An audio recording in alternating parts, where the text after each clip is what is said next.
Seorang karyawan perusahaan swasta di Kecamatan Pangkalan Kerinci, Kabupaten Pelalawan Riau, berinisial TNS, 25 tahun alias Mala, ditangkap seusai membuat laporan palsu. Mala, perempuan yang bekerja di sebuah perusahaan pembiayaan kendaraan, membuat laporan dirinya menjadi korban penjamretan. Namun ternyata laporan tersebut hanya untuk menutupi aksinya yang menggelapkan uang perusahaan, hampir 30 juta rupiah untuk kebutuhan pribadinya. Untuk mengetahui informasi lebih lengkapnya, saat ini kami sudah tersambung dengan jurnalis dari Tribun Pekanbaru, ada Yohanes Tanjung, yang akan memberikan informasi lengkapnya untuk Anda Tribuners. Halo Yohanes, selamat siang. Halo Firda, selamat siang semua Tribuners. Yohanes, bisa Anda informasikan bagaimana untuk kronologi kasus laporan palsu ini hingga pelaku ditahan oleh pihak kepolisian?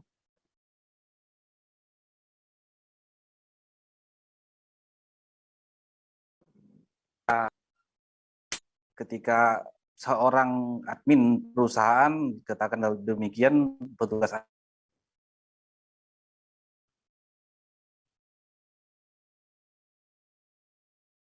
Halo Yohanes, bisa mendengar suara kami dari studio? Halo, iya Firda. Bisa Anda informasikan bagaimana untuk kronologi kasus tersebut hingga pelaku ini ditahan oleh pihak kepolisian?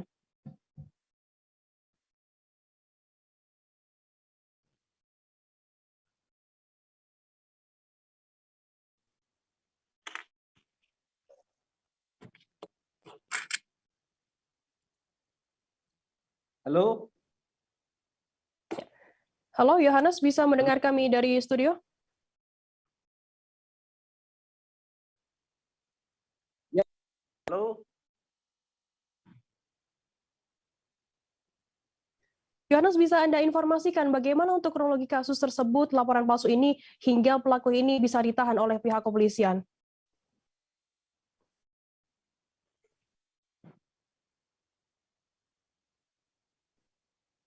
Halo.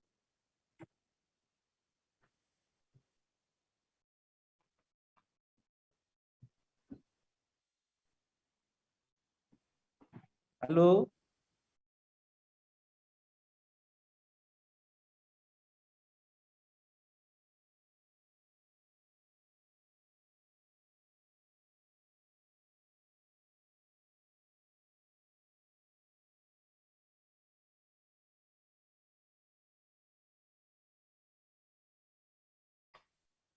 Baik, Tribuners semua, kasus penggelapan yang dilakukan oleh seorang admin, dikatakan demikian, admin salah satu perusahaan pembiayaan atau leasing di kendaraan di Pangkalan Kerinci, berawal ketika pelaku yang berinisial TNS atau alias Mala, berusia 25 tahun, melaporkan kejahatan terhadap dirinya tanggal 1 Desember yang lalu. Kemudian dia melaporkan ke Polsek Pangkalan Kerinci terkait penjamretan yang dialaminya sekitar pukul 13.30 di sebuah toko pakaian. Alhasil Polsek Pangkalan Kerinci melakukan penyelidikan terhadap laporan tersebut. Berangsur setelah itu, 1 pekan setelahnya, pimpinan tersangka melakukan audit terhadap dirinya. Alhasil ditemukan ada selisih kas yang terjadi sekitar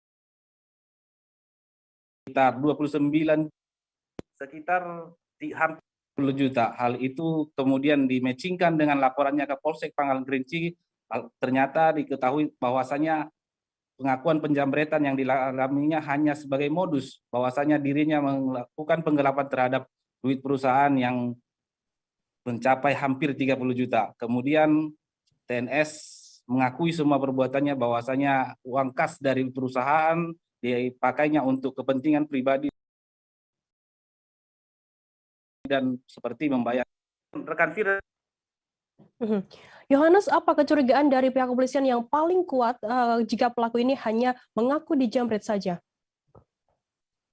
Kecurigaan pihak kepolisian yakni tidak adanya bukti-bukti yang ditemukan di lokasi kejadian seperti yang dilaporkan tersangka. Bahkan CCTV yang ada di sekitar lokasi kejadian milik beberapa toko juga tidak menampakkan adanya aktivitas penjamretan yang dialami oleh tersangka. Hal itu dimatchingkan dengan adanya selisih uang kas yang ditemukan oleh pihak perusahaan yang dikelola oleh tersangka sendiri. Demikian rekan Firda. Yohanes, kemudian bagaimana tindak lanjut dari pihak kepolisian sendiri terkait adanya kasus wanita ini yang mengaku dijamret dan ternyata menutupi aksi penggelapan tersebut? Baik, rekan Firda dan semua Tribuners, untuk kasus laporan palsu yang disampaikan oleh tersangka TNS ini ditangani oleh Polsek Pangkalan Kerinci, sedangkan penggelapan ditangani oleh Polres Pelalawan secara langsung. Sampai saat ini polisi masih memproses kasus penggelapan terhadap TNS yang merupakan sebagai pidana pokok dalam perkara ini.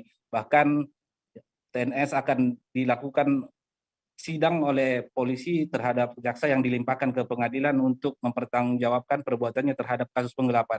Kemudian polisi akan memprosesnya lagi terhadap kasus laporan palsu yang diberikannya kepada kepolisian. Demikian rekan Firda. Baik, terima kasih rekan jurnalis dari Tribun Pekanbaru Yohanes Tanjung atas laporan Anda, dan tadi Tribuners Yohanes juga sudah menghimpun keterangan dari TNS orang tersangka. Berikut liputannya untuk Anda. Laporan tuh juga kemarin tuh ada selisih gitu.